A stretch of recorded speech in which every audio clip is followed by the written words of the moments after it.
Palavra cujo título se denomina Um Pai Chamado Jairo.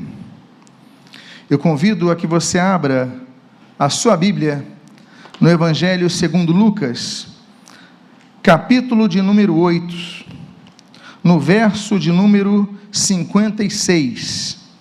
Lucas, capítulo 8, e eu gostaria de ler o verso de número 56, na sua primeira parte, e o texto diz: seus pais ficaram maravilhados. Oremos.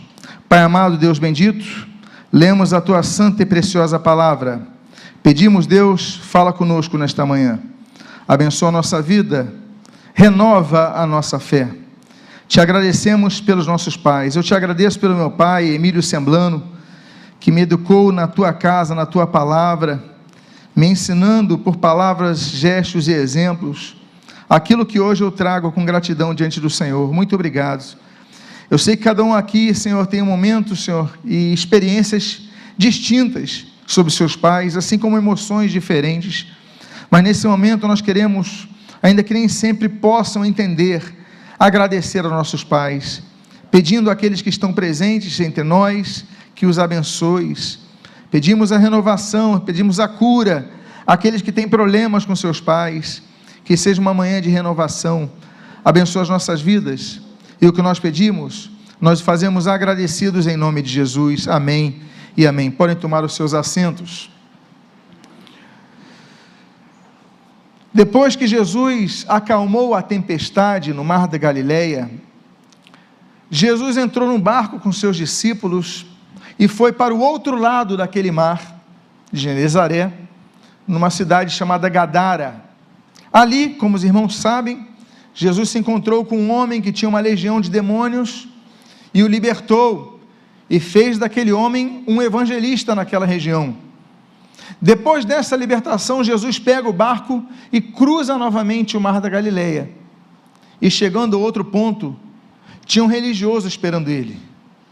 Religioso esperando Jesus, já sabemos, pelo menos na nossa interpretação imediata, que vem perseguição, que vem acusação. Mas esse religioso era um homem diferente.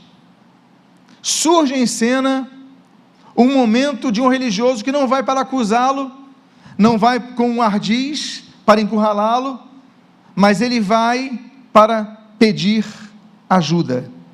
No versículo 40, ao versículo 41, nós lemos: quando Jesus voltou, a multidão o recebeu com alegria, porque todos estavam esperando, e eis que veio um homem chamado Jairo. Ali, o que surge em cena, o que o texto coloca é um homem. Não era o homem, não era um grande homem, é um homem. Diante dos problemas, não existem super-homens. Diante dos problemas, das necessidades, das dificuldades, os super-homens, os grandes homens, as pessoas que têm muito poder na terra são apenas um homem. Se um filho teu está enfermo, o filho está diante de um homem, com suas limitações. A Bíblia diz que nós somos, em Gênesis, pó e cinza.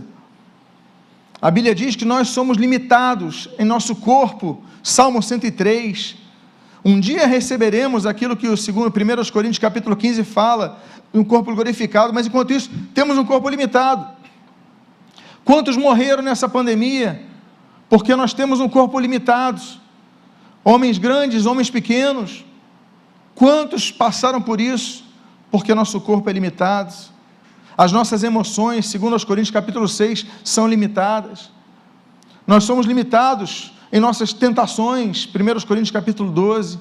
Nós somos limitados até em nosso falar. Êxodo capítulo 3, nós vemos, por exemplo, o Moisés, o homem com 40 anos de experiência palaciana, o homem preparado nas artes, nas ciências, na tecnologia egípcia da época, que era a superpotência da época.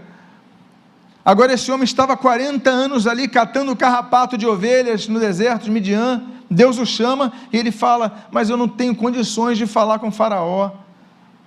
Era um homem que tinha se desestruturado, tinha desaprendido, tinha medos. Por quê? Porque apesar de uma criação palaciana, Moisés era um homem. E esse texto diz que eis que vê ali um homem chamado Jairo, diz a continuação do texto, que era chefe da sinagoga. Para alguém ser chefe numa sinagoga, essa pessoa tem que ter algumas características. Um líder religioso, ele tinha que ter, em primeiro lugar, conhecimento das Escrituras acima da média do povo. Ele tinha que estudar as Escrituras, ele tinha que ler as Escrituras, ele tinha que crer as Escrituras, ele tinha que saber ensinar as Escrituras, para receber um cargo como de chefia sobre uma comunidade. Não apenas isso, mas ele tinha que ter credibilidade para com a sociedade. Ele tinha que ter conhecimento, ele tinha que ter credibilidade, ele tinha que ter uma outra coisa, ele tinha que ter didática no ensino. Não adiantava ele conhecer se ele não sabia perpassar, não adiantava ele conhecer as Escrituras se ninguém entendia quando ele falava. Então, meus amados irmãos, é uma pessoa que tinha que ter conhecimento, tinha que saber falar, tinha que ter credibilidade e tinha que ter, acima de tudo, temor a Deus. Porque que adiantava um líder saber as Escrituras, saber falar as Escrituras, ter uma credibilidade, um bom testemunho, se no seu coração não temia a Deus? Então Jairo era uma pessoa, apesar de ser um homem, apesar de ser tão limitado, era uma pessoa com qualificativos que o permitiam exercer o cargo de chefe de uma sinagoga. Mas apesar de todos esses qualificativos, todos esses referenciais, todos esses atributos, apesar de tudo isto, Jairo era um homem. Jairo tinha sentimentos, Jairo tinha conflitos, Jairo tinha dores, e a dor maior de um homem, de um pai, não é quando se lhe infringe uma doença no seu corpo, mas é quando um filho está doente. E diz o versículo 42 na sua primeira parte: pois tinha uma filha única, de uns 12 anos, que estava morrendo. Uma filha única, de uns 12 anos, que estava morrendo. A Bíblia traz inúmeras menções ao número 12, as 12 tribos, os 12 apóstolos, as 12 fontes em Elim. Nós temos as 12 portas da Nova Jerusalém que há de descer. Nós temos tantos números 12 na Bíblia, as 12 pedras levantadas ali por Elias, ali no Monte Carmelo, em 1 Reis capítulo 18, as 12 pedras colocadas ali no Rio Jordão, que Josué levanta, são, quando vai passar a terra prometida, são tantos símbolos que tem o número 12, mas para nós isso não importa, porque nesse momento, nos colocamos nossa mente, a idade de uma criança, 12 anos, ela está na adolescência, ela está descobrindo as coisas, está começando uma vida, está começando a ter compreensão de muitos fatos, mas ela está morrendo. E diz a Bíblia nesse texto que você está lendo, que esse homem tinha uma filha de 12 anos, de cerca de 12 anos, mas ela estava morrendo. O que um chefe da sinagoga vai fazer nessa hora? Não adianta se você é chefe da sinagoga, não adianta se você é um idólatra, não adianta se você é um ateu, não adianta se você é um rei, ou é uma pessoa que vive na miséria na sociedade, não adianta se você tem dinheiro, ou se você não tem dinheiro, não adianta, você tem uma filha morrendo. O que você vai fazer? Os livros vão trazer cura à tua filha? O dinheiro, eu imagino que ele tendo posses, ele já tivesse gasto o seu dinheiro com médicos, mas não solucionava, a sua filha estava morrendo. E Jairo então só tem uma coisa a fazer, diz a Bíblia no versículo 41, na sua terceira parte: e prostrando-se aos pés de Jesus. Ele se prostra aos pés de Jesus. A Bíblia diz que Abraão se prostrou diante do Senhor, Gênesis 17. A Bíblia diz que nos 40 dias no Sinai, Deuteronômio capítulo 9, Moisés se prostrou diante do Senhor. A Bíblia diz, Josué capítulo 7, que Josué se prostrou diante do Senhor. A Bíblia diz em 1 Reis 18, que Obadias se prostrou diante de Elias, como referência a um grande líder que era. A Bíblia diz em 2 Reis capítulo 4, que a Sulamita se prostrou diante de Eliseu, face ao filho ali ressuscitado. A Bíblia diz em Atos 10, que Cornélio se prostrou diante de Pedro. Mas esses são prostrações, que são posicionamentos de respeito diante dessas figuras. Mas não é o caso de Jairo. O caso de Jairo talvez se pareça ao caso de Atos capítulo 6, quando a Bíblia diz que o carcereiro de Filipos, ele se prostrou diante de Paulo e Silas, desesperado porque as cadeias foram abertas, os presos podiam fugir, e ele seria penalizado, ele e a família, por causa disso, de acordo com as severas leis romanas aos carcereiros. O que eu posso fazer para ser salvo? Eu fico imaginando que a pergunta daquele carcereiro de Filipos era: posso ser salvo de uma pena de morte? Mas o apóstolo Paulo fala: não, crê no Senhor Jesus Cristo, será salvo tu e tua casa. O apóstolo Paulo já olhou para outro tipo de salvação, a salvação espiritual desse homem.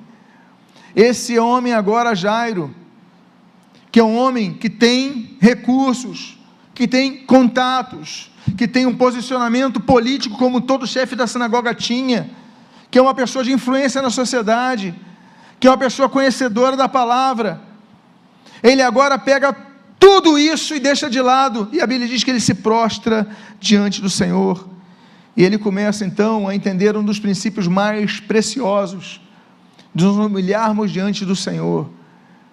Humilhai-vos perante a potentosa mão de Deus, para que ele ao tempo oportuno vos exalte. 1 Pedro capítulo 5.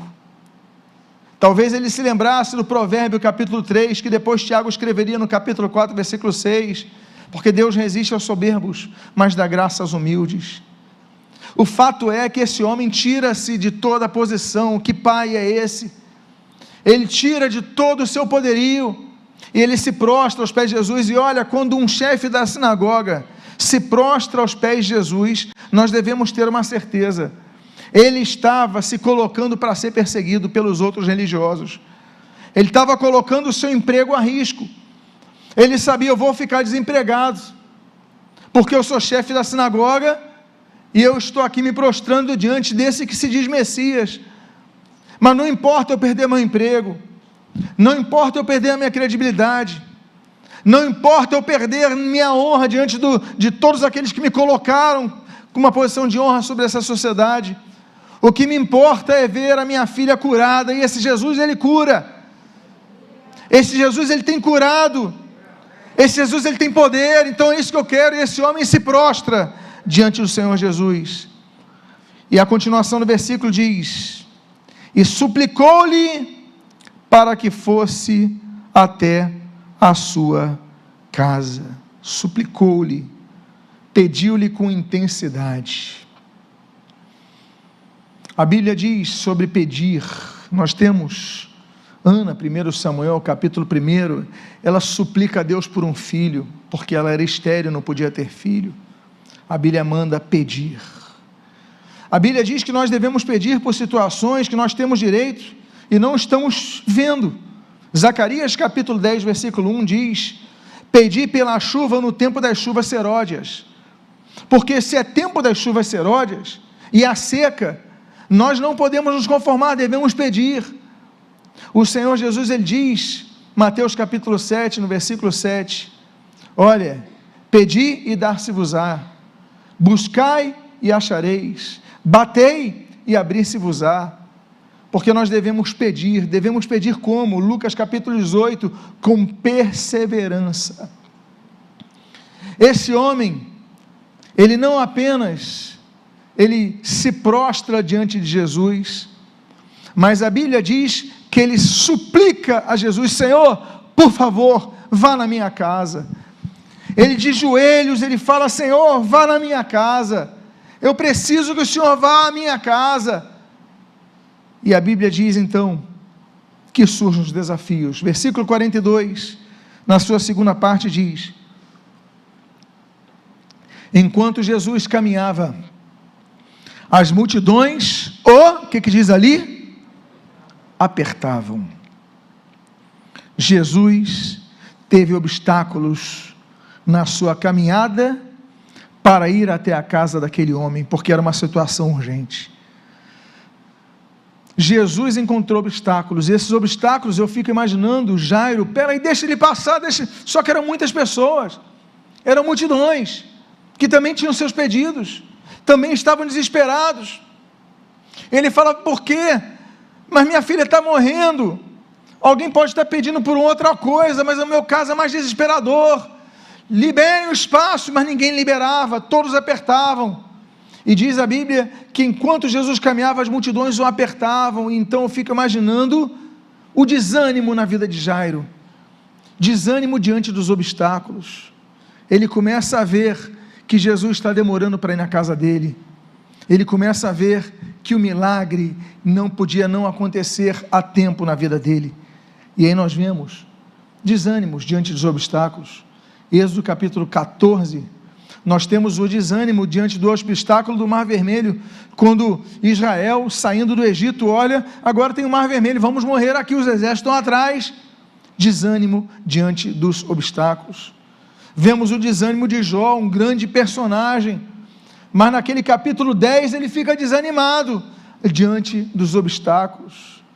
Nós temos, por exemplo, o caso de 1 Samuel capítulo 30, quando Davi chega a Ziclag. Ele vai chegando de uma batalha, que ele foi ajudar outros exércitos, e quando ele chega, ele vê fumaça ao longo da cidade dele. Ele fala: peraí, aquele no nosso acampamento, está saindo fumaça. Eu fico imaginando que então Davi e os seus homens também tinham familiares no acampamento, começaram a ver aquela fumaça, e cada vez que se aproximava a fumaça aumentava. Ele falou: meu Deus, nossas famílias. Ele começa a correr, quando chega lá não tinha mais parentes. Davi ficou desanimado diante dos obstáculos. E quando Davi perde um filho, 2 Samuel capítulo 12, Davi chora, Davi pede ao Senhor, Deus lhe diz um não, o seu filho morre, e ele ficou desanimado diante dos obstáculos. Tantos de nós ficamos desanimados diante dos obstáculos. Marcos capítulo 10, Bartimeu, ele fala: Jesus, filho de Davi, tem compaixão de mim. Por que ele fala? Porque ninguém deixava ele chegar perto de Jesus. O homem era cego, o homem era mendigo, não conseguia chegar, as multidões cercavam. Então naquele momento, naquela hora, ele fala: bom, as pessoas não deixam chegar, eu vou falar. Zaqueu, Lucas capítulo 19, um homem de baixa estatura, as multidões cercam Jesus, ele fala: eu sou baixo, eu não consigo nem ver. Ele sobe naquela árvore chamada sicômoro, ele sobe e ali Jesus o vê. O que eu quero dizer para vocês é que obstáculos desanimam. Os obstáculos para o nosso milagre nos desanimam. Nós estamos chegando perto ele conseguiu chegar até Jesus, ele ficou aguardando. Onde está Jesus? Ele está em Gadara, eu vou aguardar aqui. E eu fico imaginando, amados irmãos, a disposição do Mar da Galileia. Ele podia chegar em tantos cantos, imagina um barco indo para lá, e Jairo então vai correndo para lá. Não, mas o vento está vindo para aqui, ele volta para aqui, ele espera Jesus ansiosamente. Jesus chega, ele fala da filha: vai para minha casa, por favor, eu te suplico. De joelhos ele pede, mas nesse momento as multidões impedem Jesus chegar na casa dele. Quantas vezes você orando, pedindo por algo, lutando por algo, e você vê as multidões, obstáculos, pessoas que cercam o teu milagre, e você desanima. Aí você tem esse obstáculo interno. O problema é maior do que o obstáculo externo, é o obstáculo interno. Por quê? No versículo 49 nós lemos a pior das notícias. Se você quer ouvir a pior das notícias, essa é a pior das notícias, como nós lemos, enquanto Jesus ainda falava, veio uma pessoa da casa do chefe da sinagoga dizendo: a sua filha já morreu. Não incomode mais o mestre. A sua filha já morreu. Senhor Jairo, eu lamento informar, é difícil para mim falar, mas eu estou vindo à sua casa, eu fico imaginando Jairo com o coração, o que aconteceu com minha filha? Eu fico imaginando então aquele interlocutor falando, eu lamento, mas a sua filha já morreu, ela já está morta. O desafio externo então não era mais nada, diante do desafio interno de crer que ainda podia acontecer um milagre naquela vida.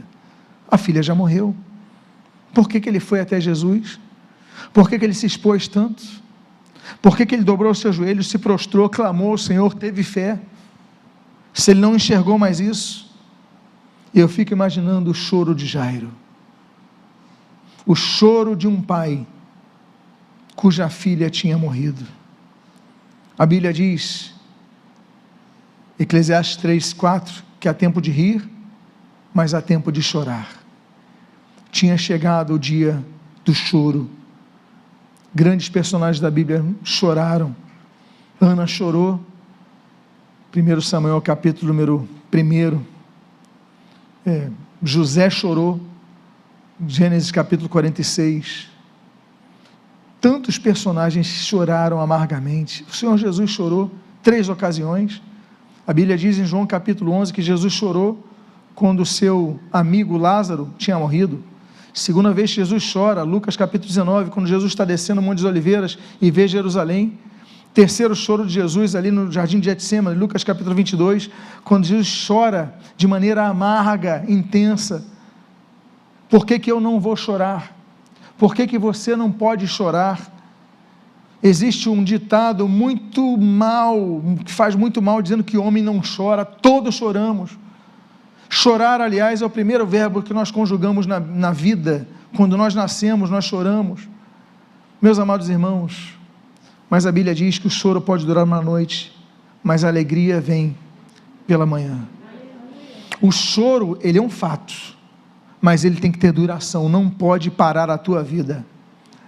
Aquele momento Jairo chorou, e aí então surge em cena uma atitude inesperada para todos os presentes. A Bíblia diz no versículo 50, mas Jesus, ouvindo isto, lhe disse, não tenha medo, apenas creia, e ela será salva. Noutras versões, não temas, crê somente, e ela será salva. Como não temer diante da notícia pior? Como não temer diante do fato que foi consumado? Não tenha medo, apenas creia. E nós temos que nos lembrar que aquela criança não estava ali. O que Jairo queria que Jesus fosse na casa para estar com a criança. Jesus estava distante, Jesus não estava na casa. Jesus fala, não creia, não tema, crê somente, e ela será salva. Aí nos lembramos da fé de terceiros que salvaram outras vidas. Nós somos salvos pela nossa própria fé, mas há ações de fé que salvam outras vidas. Exemplos? Em primeiro lugar, Noé. A fé de Noé fez a família dele ser salva. Marcos capítulo 2, aqueles 4 amigos de Cafarnaum que vão descer o paralítico. A Bíblia diz no versículo 5, vendo-lhes Jesus a fé, disse ao paralítico, os teus pecados estão perdoados. Vendo-lhes a fé, ele olhou a fé daqueles 4 homens. O centurião de Marcos capítulo 8, que pediu pela cura do seu servo, e à distância Jesus o curou. O oficial do rei, que João capítulo 4, estava em Caná da Galileia, ele clamou pela cura do seu filho, que estava em Cafarnaum. Ele estava em Caná, o filho em Cafarnaum. Ele pede, e a Bíblia diz que no exato momento o seu filho foi curado. O seu filho não tinha fé naquele momento, mas a fé do seu pai. Há muito poder na fé de alguém que intercede, alguém que clama. Interceda por alguém, ore por alguém, para que o Espírito Santo vá lá e toque naquele coração. A Bíblia diz, não temas, crê somente, e ela será salva. A menina já tinha morrido, como é que ela podia ter fé?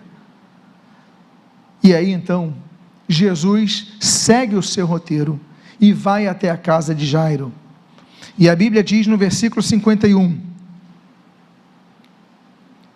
tendo chegado à casa, Jesus não permitiu que ninguém entrasse com ele, a não ser Pedro, João e Tiago, além do pai e da mãe das meninas. Jesus chegou na casa, mas na hora de entrar na casa, ele impede todos de entrarem, com exceção de 3 discípulos, Pedro, João e Tiago. Então ele barrou outros discípulos. Não eram 12 os que andavam com ele? Por que só 3? A Bíblia fala de um grupo íntimo de Jesus. Jesus tinha o grupo da multidão, Mateus capítulo 9. Dentre a multidão, Jesus tinha 70 discípulos, Lucas capítulo 10. Dos 70 discípulos, Jesus tinha um grupo menor de discípulos, que eram os mais próximos, que eram os 12 discípulos, chamados apóstolos, ali em Mateus capítulo 10. Desses 12, nós tínhamos 3 que Jesus guardou para momentos mais íntimos, que são esses 3, Pedro, João e Tiago. Eles estiveram com Jesus, por exemplo, no Monte da Transfiguração. Eles estiveram com Jesus, por exemplo, no jardim de Getsêmani, quando daquele momento da oração intensa de Jesus. Não estavam os 12, estavam 3 discípulos. No Monte da Transfiguração não estavam os 12, estavam os 3 discípulos. Quem? Pedro, Tiago e João. Exatamente os 3, ele fala, os outros discípulos ficam. Pedro, João, Tiago, vocês entram comigo. Por quê? Nós aprendemos que não é porque você é chamado por Deus, ou você é um discípulo preparado na casa de Deus, você vai ter fé suficiente. Há momentos porque para o milagre acontecer, você tem que se cercar de pessoas de fé. Para o milagre acontecer, não basta ser membro da igreja que vai estar do teu lado, porque às vezes ele vai ser um impeditivo para você, que ele não vai ter fé. Mas ele é membro da igreja há tantos anos. Não, você tem que ver aquelas pessoas cujos frutos demonstram serem pessoas de fé. E aí então Jesus não permitiu que ninguém mais entrasse, os pais e os 3 discípulos. E a Bíblia continua dizendo no 52, versículo 52, e todos choravam e a pranteavam, mas Jesus disse: não chorem, ela não está morta, mas dorme. E riam-se dele, porque sabiam que ela estava morta. Riam-se dele. A Bíblia diz em Marcos capítulo 13, Mateus capítulo 13, que em Nazaré Jesus não fez muitos milagres. A Bíblia diz, abre aspas, por causa da incredulidade deles. Muitos milagres não foram feitos em Nazaré porque foram incrédulos. Capítulo 14 de Mateus, Jesus chama Pedro de homem de pequena fé, porque a fé dele era muito pequena, era incipiente, tinha que ser praticada. Fé não é crença, fé é certeza. Você pode ter crença e não ter certeza. Você não precisa ter crença, mais do que crença, você tem que ter certeza de fé. Ele foi chamado de homem de pequena fé. Tomé andava com Jesus, aquele homem que estava no grupo de Jesus, aquele homem que Jesus entra naquela sala, ele não acredita que é Jesus. 3 dias depois da ressurreição, apesar de tantas palavras, ele pede para tocar em Jesus, para ver se era realmente ele. Não adianta você estar na igreja, você pode ser uma pessoa sem fé. A Bíblia diz que Jesus, quando falou que ela estava morta, as pessoas riam-se dele. Jesus estava entrando na casa, olha, peraí pessoal, ela não morreu, ela dorme, e riam-se dele. E aí nós temos que lembrar que a incredulidade deve ser combatida. Você deve evitar, para o seu milagre acontecer, você tem que ter fé, mas você também precisa entender que muitas vezes pessoas sem fé do seu lado podem te desestimular. Anda com pessoas que tenham fé.